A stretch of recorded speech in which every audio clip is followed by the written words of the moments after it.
Hola a todos, hoy vamos a hablar sobre las falacias. ¿Qué son las falacias? Son esos argumentos que parecen verdaderos o válidos, pero en la realidad son falsos o engañosos.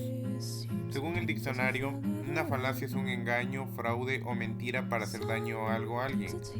La palabra falacia viene del latín falacia, que significa engaño, falsedad. Las falacias se usan para manipular, persuadir a los demás aprovechándose de su ignorancia, su incredulidad o su emoción. Las falacias violan alguna regla lógica, algo que falla en la argumentación. Sin embargo, el argumento falaz puede tener premisas o conclusiones verdaderas, pero aún así seguirá siendo falaz, porque el procedimiento seguido fue erróneo. Existen diferentes tipos de falacias, según el ámbito al que pertenezcan o el efecto que produzcan.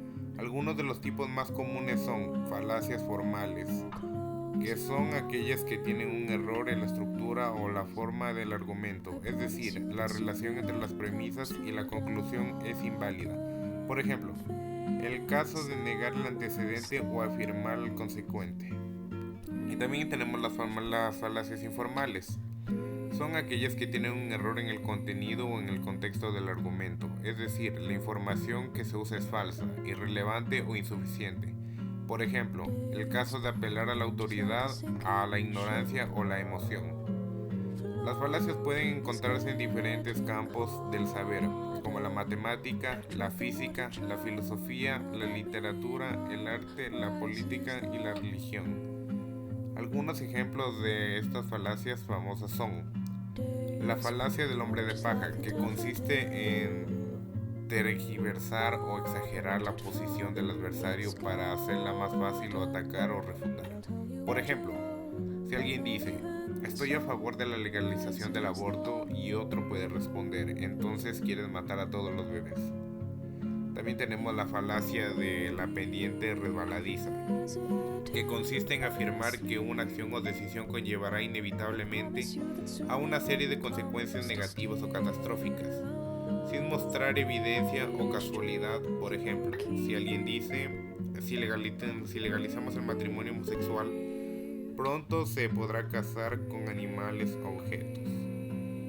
También tenemos la falacia de la dicotomía, que consiste en presentar solo dos opciones posibles o extremas, cuando la realidad es que hay más alternativas o más matices. Por ejemplo, si alguien dice estás conmigo o estás en contra mía. También tenemos la falacia del falso dilema, que consiste en plantear una situación en la que hay que elegir entre dos opciones igualmente indeseables o perjudiciales, cuando la realidad es que hay otras soluciones o salidas. Por ejemplo, si alguien dice o aceptas este trabajo o te quedas sin dinero. Estos ejemplos, como podemos ver, nos dan a enseñar que las falacias son una forma de engañar o confundir nuestro pensamiento y a nuestro juicio, y de imponer nuestras ideas o intereses sobre los demás, aunque a veces pueden parecer convincentes o razonables. Las falacias nos impiden llegar a la verdad o a la solución de los problemas, por eso debemos aprender a reconocerlas y evitarlas y usar argumentos válidos, verdaderos y relevantes. Ahora vamos a tratar el segundo tema, que son las paradojas. ¿Y qué son las paradojas?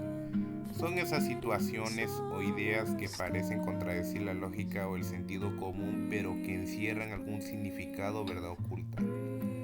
Según el diccionario, una paradoja es una afirmación que, aun siendo verdadera, parece contraria a la razón. La paradoja viene del latín paradoxa, que significa contrario a la opinión común. Las paradojas suelen plantear problemas o dilemas que desafían nuestra comprensión del mundo y que a menudo requieren de un pensamiento creativo o crítico para ser resueltas.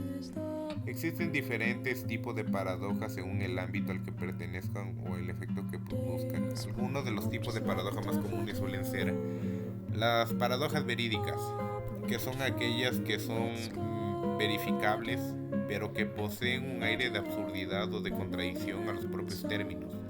Por ejemplo, el hecho que el Sol sea una estrella, pero que no podamos ver las demás estrellas durante el día. También tenemos las antinomias, que son paradojas cuyo resultado contradice las premisas de las que provienen. a pesar de que sus métodos deductivos son perfectamente válidos.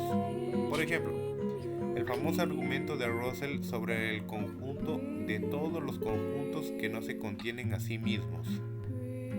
También tenemos las paradojas condicionales, que son proposiciones que adquieren un carácter paradójico a medida que se intenta resolverlas, ya sea por falta de información para su resolución o porque esta simplemente es imposible. Por ejemplo, la paradoja del barbero que se afeita y a todos los que no se afeitan a sí mismos. Las paradojas pueden encontrarse en diversos campos del saber, como la matemática, la física, la filosofía, la literatura, el arte, la política y la religión. Algunos ejemplos de paradojas famosas son la paradoja de Zenón, que plantea que el movimiento es imposible, ya que para recorrer una distancia primero hay que recorrer la mitad, luego la mitad de la mitad y así sucesivamente, lo que implica una división infinita del espacio y del tiempo. También tenemos la paradoja de Fermi, que esta plantea la contradicción entre la alta probabilidad de que existen civilizaciones extraterrestres inteligentes en el universo y que no tenemos evidencia de su existencia o contacto. También tenemos la paradoja del viaje en el tiempo. Esta nos plantea las posibilidades, inconsistencias o contradicciones que se generarían al viajar al pasado o futuro y alterar la línea temporal. Por ejemplo, en el caso en el que alguien viajara al pasado y matara a su abuelo y estaría impidiendo su propia existencia. También tenemos la paradoja de la omnipotencia, que plantea el problema de si un ser omnipotente podría crear una piedra tan pesada que no pudiera levantarla, y si al hacerlo o no hacerlo dejaría de ser omnipotente. También tenemos la paradoja de la mentira, que esta nos plantea el problema de si una afirmación que dice ser falsa es verdadera o falsa. Por ejemplo, en el caso en el que alguien diga estoy mintiendo. También tenemos la paradoja del barco de Teseo. Esta nos plantea el problema de la identidad y el cambio al preguntarse si un barco ha sido preparado y reemplazado completamente y sigue siendo el mismo barco o no. Por último tenemos la paradoja de la amistad, que esta nos plantea que cada persona tiene un número limitado de amigos, pero que cada amigo tiene a su vez otros amigos, lo que implica que el número total de amigos podría ser infinito. Como podemos ver, las paradojas son una forma de estimular nuestro pensamiento y nuestra imaginación, de cuestionar nuestras creencias y supuestos sobre la realidad.